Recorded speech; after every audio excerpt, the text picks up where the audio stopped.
So today's guest, which is Mike, is a true giant in the fintech world. And not just because he's tall enough to change light bulbs without a ladder. I always make fun of Mike for that.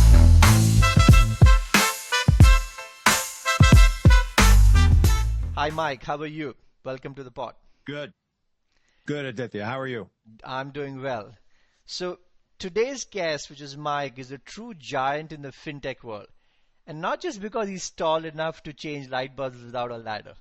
I always make fun of Mike for that. Mike's career has reached heights some of us can dream about. He's led industry turnarounds and helped build business operating systems that can help teams soar. Welcome to Bits and Banks, a digital disruptor, the show where we get candid with C-suite who are on the front end of digital transformation and providing changes, meaningful changes in the lives of members and customers, one bold idea at a time. Today, I'm thrilled to have Mike join us. Mike's an accomplished fintech leader and business operating systems builder, known to help credit unions and financial services organizations achieve growth and operational excellence. As a founder and CEO of TeamOnUP, he's pioneered mission management to align teams and drive results. Previously, Mike was president and CEO of PSCU, where he led a major turnaround, significantly increased transaction volumes, profitability, and customer growth. Mike, privileged to have you on the call today. And we are going to today dig deep in one area that in the last couple of quarters, credit unions are having to grapple with, which is uncertainty in macroeconomic environment, credit distress in the member portfolio, and how do you meaningfully provide opportunities for members to continue to have financially stable lives where the credit unions can contribute in a big way, even as they protect and manage credit losses in their systems. And we have clearly seen delinquencies pick up in the last 3 quarters, looking at the call reports and analysis around that. And a lot of that has been spoken about. So Mike's going to kind of dig in there, Mike, and the question for you today at a high level is, as these credit union delinquencies rise, is that a symptom or a syndrome? What is happening here? What's your under the hood assessment on the root cause? And lastly, what can be done? Over to you, Mike. Good. So the question is delinquencies, symptom or syndrome. I've been reflecting on this in the prep time, and it's definitely a signal. And as I think about it and experience it alongside executives that we get to serve, if delinquencies are an obsession, I definitely put it in the syndrome basket, because delinquencies are so downstream that tons of other things have gone wrong for you as an executive leader. Sure. And when it becomes too much of an obsession, you're playing not to lose, and you're missing all the focus on the more important things that if you'd pay attention to them, you'd avoid delinquencies. So syndrome if an obsession. If it's an awareness, then I say symptom. You have to be reasonable. You have to understand all your stakeholders, not least the regulator, the board. They don't like delinquencies. And yet, you could just then not lend and solve the problem. If we don't lend, there's going to be no delinquencies. And Aditya, there's a lot of credit unions who are not saying that out loud, but are lamenting, we're 52% loaned out. We have a really hard market, inflation, headwinds, tariffs, blah, all the excuses. And not to excuse it, that is not reality, but if you want to run a great credit union, you have to be an elite lender. Yes. It's the revenue model. This is a CEO issue, and the CEO is the one who has full responsibility and the only one that can really break down all the problems that are in the way here But again, if you're just trying to avoid delinquencies and it's all your focus, we're too downstream. So I was thinking, D, if you're delinquencies, you're definitely getting a D on your report card. And so what I was wondering if we could talk about is, if we're going to be in the ABCs, what would be the ABC? That's right. Of handling delinquencies? Because zero delinquencies, one, is not possible, and two, is the wrong goal to set. It's the wrong orientation. You're right. And I think there is, call it the Goldilocks zone of risk and reward, right? So as a risk manager, bearing delinquencies by count of, let's say, 1.5 to 3% might be achievable or might be comfortable as long as you can price that risk, etc. Right? And you want to be in that Goldilocks zone. And when those spike up, then to your point, you have to take a scalpel to the problem, right? When you talk about best-in-class lending capabilities, you can't wholesale just switch off the faucet. You're taking a scalpel approach to say, well, which are the segments where I'm hurting more and what can I do there in terms of thresholds, in terms of my credit strategies that I need to adjust for, where in other segments I keep my spigots the way they are, right? And that is kind of the precision that you talked about, which should be at the top of a CEO's mind share, is essentially, I think, what you're alluding. Would that be fair, Mike? I think it is. Certainly the segments that we're talking about here in credit unions and perhaps banks as well, level of sophistication, resources. Sometimes I want to say that can make it worse.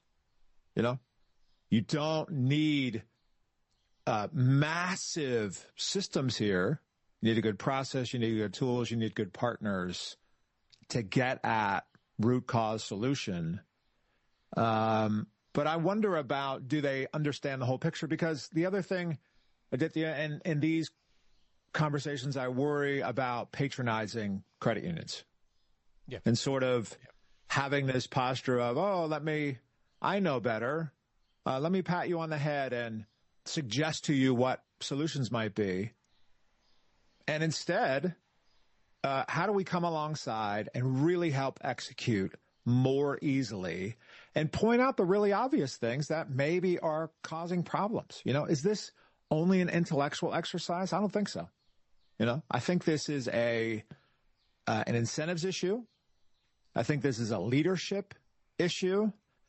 And the way we think about it is, credit unions, you have one product, you have one problem, and you have one solution. So just keep it simple. That's all from Navy Fed down to Ned's Federal Credit Union in Sheboygan, Wisconsin, if that actually exists. Mm-hmm. Those things persist. And so, how do we break through and get to the signal and knock the noise out of the way? That's what I'm interested in trying to help solve. And could you share some anecdotes, like as you think about a blueprint on how to run this, could you share some anecdotes that would be practical insights that credit unions could use coming out of this board? And it's okay to be a scatter plot here a little bit because you're sharing anecdotes, but that would be, if you could bring it to life with some real examples, that would be super cool. Yeah. So the challenge one of our credit unions had was ad hoc approach to running their business, strategies loosey-goosey, execution model more loosey-goosey. There really wasn't one, and not great attention to results. So first thing is, what's your strategy? We think that's two things: onlyness and economic model. Onlyness is your special sauce, what makes you really interesting. What audience are you going for? I think this is where you and I hold common ground. Mm-hmm. What part of the marketplace are you trying to capture? What can you as an institution uniquely do that others would have a harder time replicating? That is exhausting work, but worth it. It makes everything easier. And then economic model, which is what we're talking about here, you buy and sell money. Do you know the purchase price of when you buy it, when you gather in deposits? And do you know your unit economics of where you sell it, not just at the portfolio level, but at the product level? Mm-hmm. And are you rigorously going through these things? Well, so this credit union I'm referring to was all over the map on all these vectors. So you're trying to put some structure to it. So we think strategy and structure matter. And so we try to paint the box. There is, in fact, a box. Let's own that thing and run inside it to great regard because there are constraints. Mm-hmm. Credit unions do have the question, whether they say it out loud, of, oh, gosh, what's the regulator going to say to this? It's just dealing reality. Let's bring it out. What is your board going to say? How do you get your team aligned? So then that structure, we believe in a good scorecard. And the scorecard should be your boiled essence of your strategy, your execution model, and it should contain the results. Delinquencies included, but delinquencies, we mapped out 15 measures that we think are a good starter kit for what a good credit union could look like. And so if you're going to go down the alphabet here, delinquencies are fourth in line, right, and the A, B, C, D of it. We want to look at members first. What are the applications? That's a good lead metric. If we don't have any applications, why not? How long does it take to get an application through, right? So this is in lending and in members. No new members. Well, now we got to comb the books for our existing members. So member acquisition, applications, and then lending. How many applications are we actually considering each day? What's our pipeline look like? What's paying? What's getting ready to pay off, right, in the next 30, 60, 90 days? We want to go in life cycle stuff here. And then what's kaput, right? What is delinquent and what's getting ready to be delinquent? You create those segments. Now we've added some facts to our feelings, haven't we? Because the feeling is, oh gosh, I'm just generally anxious about my ability to do this as a leader. Well, don't be anxious. Let's be in the game, looking at the business, and we suggest looking at this daily. We love daily, weekly, monthly, quarterly, and then annually, and having frameworks to get at that stuff. So to recap that, you've got to bring some structure to it, strategy and structure, onlyness and economic model, and then in structure, we have software that we give to everybody on the team. We help them map out the goals that go with their role, and they've got to plug into that scorecard. There's a scorecard for the company. There's a scorecard for your department inside the company, and then there's a scorecard for you. So what the CLO is working on has to add up to company results, and whoever's in charge of member experience has to see the connectivity of these two things because they are, in fact, related. You bring up an uber important point here as you were speaking, which is the connectivity of different phases of a member life cycle which you're trying to optimize. And when you do that via scorecards and very clear, precise KPIs, then you achieve an optimal state for the credit union and its members. And maybe I'll just dig in and tell me if I'm on the right path. So when you look at the funnel of a member journey, at the top you've got the acquisition funnel, which you talked about latency of response there. You talked about pricing and offer management as being important to entice the right or provide the right type of products to members so that you satisfy the member and they come on board. So kind of their onboarding optimization is super critical. Not just the tactical part, but also giving them the relevant products so that they come on board. Then you went to the second piece, which is all around member management, where maintaining, enhancing the quality of life for the member, and then looking at it from a profitability angle too, from a credit union perspective. So member happy, credit union happy from a marketing kind of that side. And then you also kind of covered the part around downstream, the D, which is saying servicing part of it, which is the second part, making sure that the members you run a closed loop with your members as a credit union in terms of servicing, and then like the D part was the collection. So they're really looking at all of these areas in the member life cycle and not have them silos, have them connected in, and then the scorecard kind of goes across that. But then there are individual KPIs. So Mike and Aditya, we might be in two different functions. So we don't operate in our own silos and hope that somewhere these dots connect up to run a profitable and healthy credit union. So that I think that correct. And when that sounds like it, I'll give you a real life story. A couple weeks ago, we host what we call a pit stop meeting for one of our credit unions. And it's 90 minutes, rigorous meeting, structured agenda, start with the scorecard. What's this thing telling us? So on that scorecard, we have lots of things. This is no longer a starter kit scorecard for them. They're more mature, up their learning curve. So we have portfolio and deposits and portfolio and lending on that scorecard by products. Mm-hmm. We show dollar volume, rates on deposits and lending at the product level of what you did yesterday. So it's real time where you bought and sold money. It's very exciting. Mm-hmm. And then units and then year to date. So it is impossible to run from what this thing is actually saying to you. We get a feed every night. It's beautiful. And then you can see a trend line and click back out to your bigger picture. So CFO calls out in the meeting, hey, CFO's role includes what's our funding strategy? How are we going to fund all this goodness? Mm-hmm. And she's thinking about cost of funds. Very appropriate. Okay, great. She recognizes, as we're all sitting, soaking ourselves in this scorecard, oh gosh, I've seen in the last 3 months, $6 million flow out of our member savings, and it turns out it's into CDs. So certainly our cost of funds is, 300 bips increased, but also I'm wondering about our sales motion in the branch. Mm-hmm. And says to her teammate, can you tell me about that?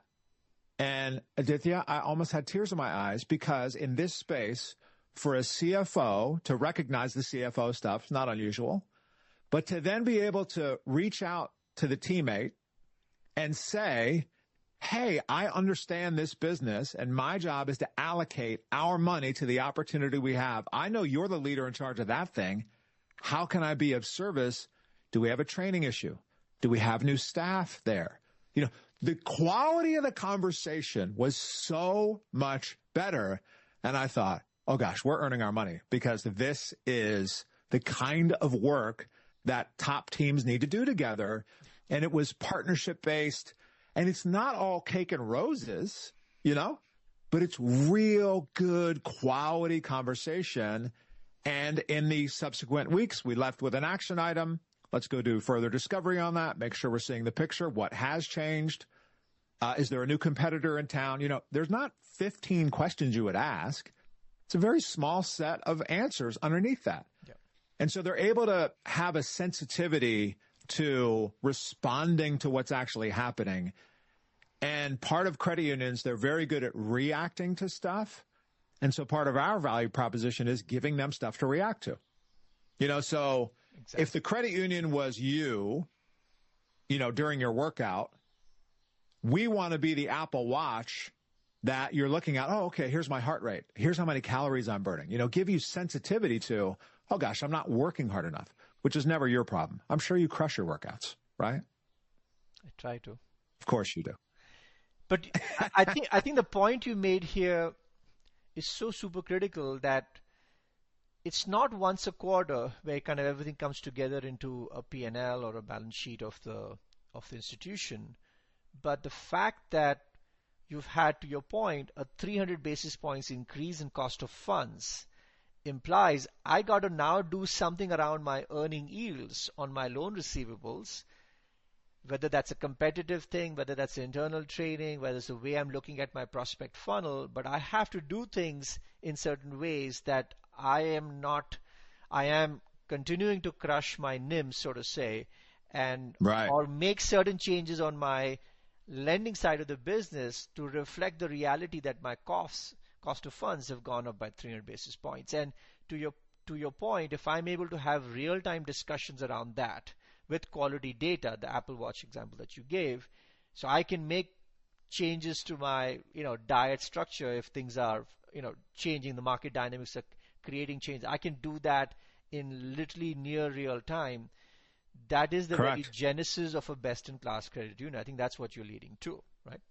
Yes, and the unity, the shared common ground of over that scorecard, this is our shared definition of success. And it's telling us a story. Do we have ears to hear it and hearts to come together in friendship to solve it? Yeah. You know? Yeah. Or is it, and credit unions suffer from this of, well, there's a silo. I don't want to step on anybody else's toe because, my business isn't perfect either. And they avoid, they're conflict avoidant. And what we have found the benefit in service to the CEO is, let's get you a really good shared definition of success that will terrorize you each day to say, how are we doing? How are we doing? You got to have more rigor. Bankers' hours are closed. What you said is correct. Spot on. We can't do this every 6 weeks. It's too late. We're looking at history. The market has moved. Beautiful. Mike, this has been an enlightening conversation. Hopefully there are certain key takeaways that credit unions can benefit from in their operational strategies, and we'll put the details of where Mike's reachable if they want to share some of the wisdom that Mike has here. Thank you. Thanks for coming on the pod, Mike. Appreciate it. Thank you, my friend. It's a delight to be here. Thank you.